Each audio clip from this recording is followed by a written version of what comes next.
کشتیت که به گل بشینه همه پیاده میشن که برن.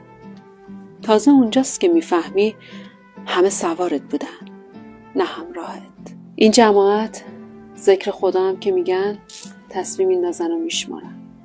ازشون توقعی نداشته باش. قدیمی ها میگفتن آدم 2000 اگه 5000 حساب کنی باید 3000 تاوان بدی. میگن وقتی واسه کسی سوزن نخ میکنی یکم طولش بده که ناتوانیش کمتر اذیتش کنه.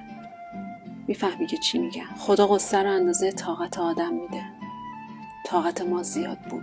برای بعضیا نباید خودت باشی، باید خودشون باشی. یه روز درخت با غرور به علف گفت از لگدمال شدن خسته نشدی؟ علف گفت تبر که خوردی میفهمی من از دیگران میخورم، تو از خودی.